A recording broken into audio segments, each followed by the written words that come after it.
Hey, what's up, you guys? Sorry I haven't made a video in quite a while.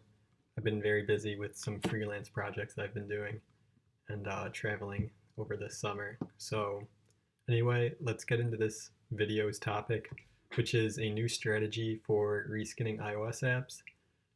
The reason I had to create a new strategy for reskinning iOS apps is because Apple has kind of been cracking down on reskins lately. If any of you have tried reskinning within the past few months, you might have come to realize that Apple starts rejecting reskins based off of scam problems. Not scam problems, based off of duplicate app problems, is what it's called. So they hit you with this 4.3 spam air rejection. Sorry, my dogs are barking. I think someone's at the door. Anyway, it's called 4.3 spam, and they'll just reject your app because of that. And there's really nothing you can do about it besides change the app, or you can try resubmitting it to see if you get a different reviewer who's not as harsh. But a lot of times that doesn't work. So the workaround for this that I've created is so in iTunes Connect, let's go there. You're going to release one app, okay? So you'll make your app or buy your reskin or whatever, release it once on your account, and you're going to just leave it there like that. And then in Flippa, when you sell it, you're going to want to tell them they're not getting that exact app.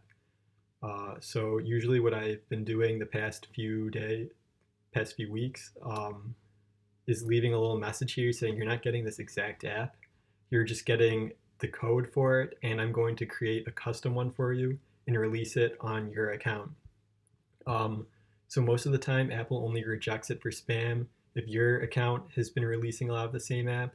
So if you release that app directly on someone else's account instead of releasing it on yours first and transferring it, then you're not going to have any issue, most likely. Sometimes they still do detect it, but it is kind of rare.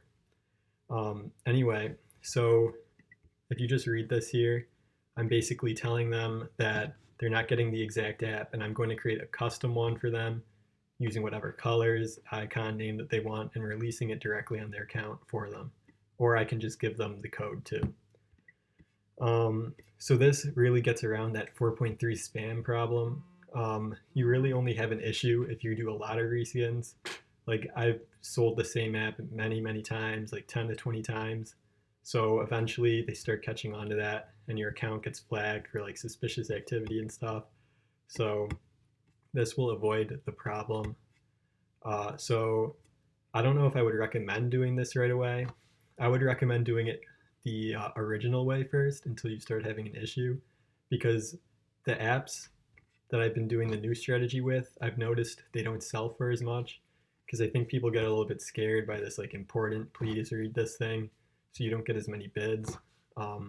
So definitely do it the original way first, and then once you start having some spam problems, just release one app and then keep doing it like this so you can release apps directly on your customer's account. So I've done this like 3 times so far with 3 different apps. The prices have not been too good. I don't know if it was just because it was a bad reskin or what, but it's been going for around $50 per reskin using this strategy, and I just started some new ones the other day. So I'll let you know how these ones go. So this is kind of a short video. I just wanted to give you that new strategy because if some of you guys have been doing a lot of reskins lately, you might have noticed this problem too. So I just came up with this about a month ago. So definitely give it a try if you've been having 4.3 spam problems. And if not, just continue the previous method. Thanks for watching this video, and in the coming week, I think I'm going to be making a lot more videos, probably some on more in depth on iTunes reskinning, and also maybe some like Swift tutorials, because a lot of you guys seem to like that ad video that I posted. So thanks for watching this one, guys.